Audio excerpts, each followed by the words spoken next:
What a time it is to be a Marvel fan. Ladies and gentlemen, we have finally arrived to the moment of truth. The time is here. DareDevil Born Again has hit Disney Plus. And I'm gonna tell you off the bat, I don't know if I have ever been this positive or excited for a Marvel Disney Plus show. What we're gonna be doing here today, folks, is just talking about these first 2 episodes that hit on Tuesday and just kind of get into a little bit of how we're feeling about the show. The reviews that came out prior to the show's release were all overwhelmingly positive. I have yet to see anything bad about this show out there, and I think that is for good reason. I just got done watching the first 2 episodes, and I'm gonna be completely honest, there's not a lot of negative that I can get into about this show. These first 2 episodes I just thought were phenomenally done, and it is a huge step in the right direction for Marvel, especially after all of the mid and just kind of BS content that they have been putting out there. This just feels all around like they understood the assignment, they knew what they were going for, they knew what needed to be done, and that nothing but positivity came from the creative overhaul that happened to this show. So jumping right into it, I'm gonna just say to start this off that this show from the jump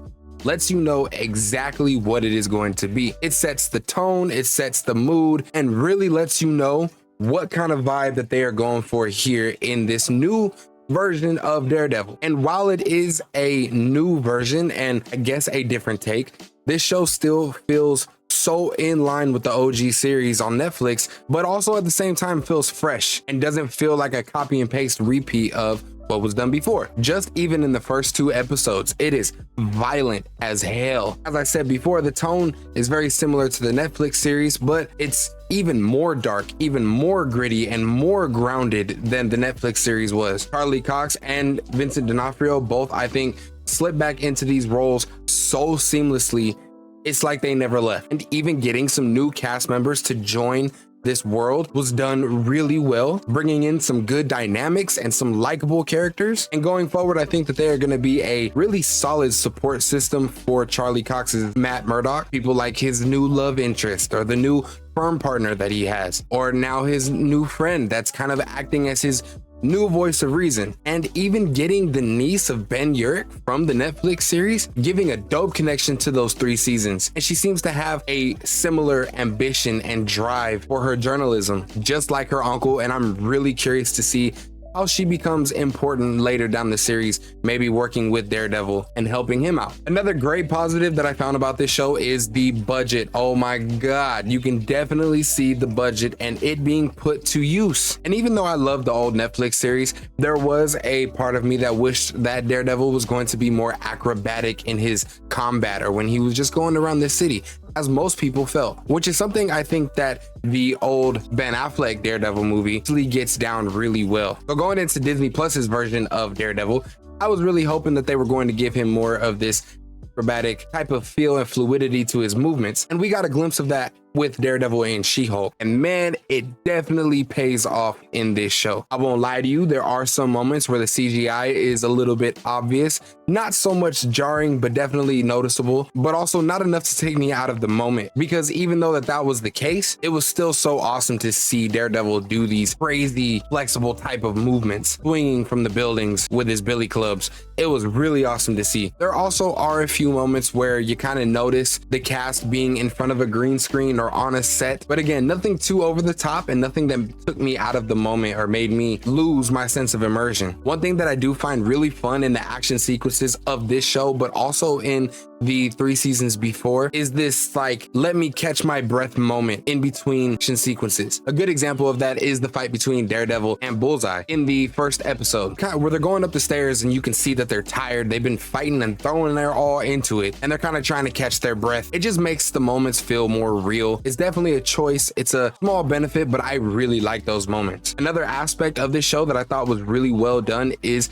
the political aspect of it. You know, in the world that we live in today, politics is very much so a touchy subject. Marvel has had many moments where they've canceled projects or reworked projects because they felt like the story that they were telling maybe mirrored our real world just a little bit too much. The best example of that is Falcon and the Winter Soldier being canceled because their initial story was supposed to deal with a worldwide virus, and at that time the pandemic had hit and they were kind of forced to rework some things, leaving that show a little bit wonky. But in Daredevil, there are definitely things that mirror or maybe reflect our modern day society, but it's done so subtly and feels so natural within the Daredevil universe and the story that they're being told that it shouldn't really cause any issues. It feels very much in line with what was already going to happen in the first place, and I really appreciated that that wasn't such a big focus, but definitely something that is important and something to keep your eye out on. Moving along to talk about, I think, the most important part of this show, and something that I was really curious on how it was going to translate, because previous MCU Disney Plus shows a lot of the times have began to feel like one giant movie kind of cut up for television, leaving a lot of episodes to feel really dull, maybe feel like a filler episode. And usually that is because the show was kind of written in a movie type of format. With Daredevil, I love that it feels like every line was written with care. It was well thought out. A lot of the dialogue is very intense, and it never felt like they just needed to fill some dead air. The character choices that they made in this show, I admit, were really bold. I am going to talk about one, and that is the death of Foggy. And oh my God, I was so hurt by this.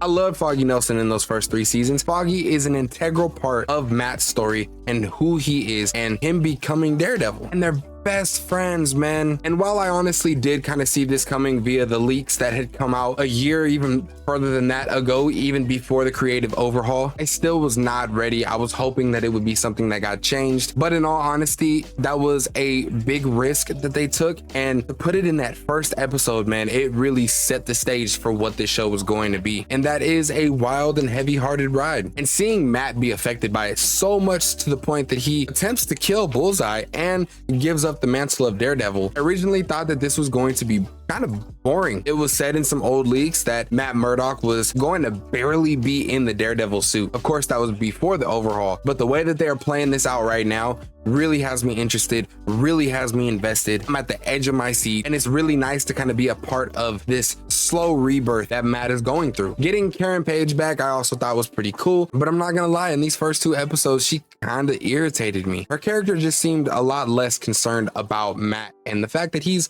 also going through this loss. And even though she lost a friend, there's a lot more history between Foggy and Matt. It's said that she's not going to be a main part of the show, not involved too much with this, and maybe that's for the best. They're trying to maybe move on from that Netflix high, but we'll have to see how that goes. Talking about some Kingpin, man, oh my lord, Vincent D'Onofrio does a fantastic job, as he always has. I really like his interpretation of Kingpin. He plays Kingpin so smart, always having a contingency plan. And it's really at a point where I honestly feel like Kingpin does love New York. Even in those previous 3 seasons, I feel like he does love New York. He wants to do good by New York, just in his own way, and his approach is not the same approach that Matt Murdock would take, or at most people at that matter. He has a very different approach when trying to reach his goals, and I kind of like to see the cracks beginning to form, him falling kind of back into his old ways. And I think that that's going to make a very interesting dynamic with him now in the mayor's office. As it is, man, I cannot wait for next week. I really want to see how this court case unfolds. I think that this is a very interesting plot in the story. I think we will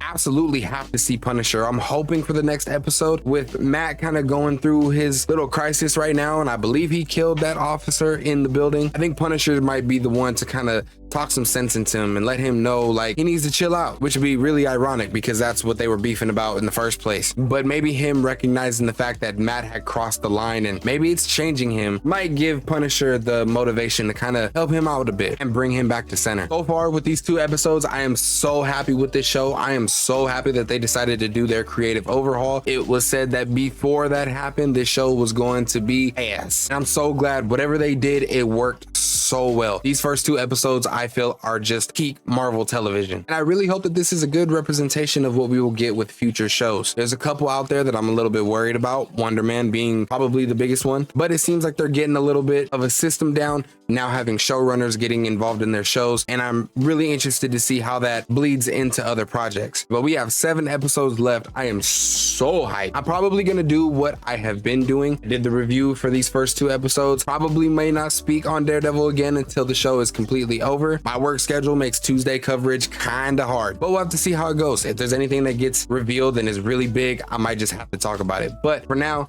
let me know what you thought about the first 2 episodes of Daredevil Born Again. How are you feeling the show? Where do you think that this is going? Who were some of your favorite faces to see? What do you think? Is Marvel back? Be sure to hit that like button if you did like this video and stayed into the end. I really appreciate that. Also, consider subscribing to the channel. That way you can stay updated with all of the future content getting put out. But that is all I got for you at this moment. I'm out of here. Y'all be smooth and stay geeked up.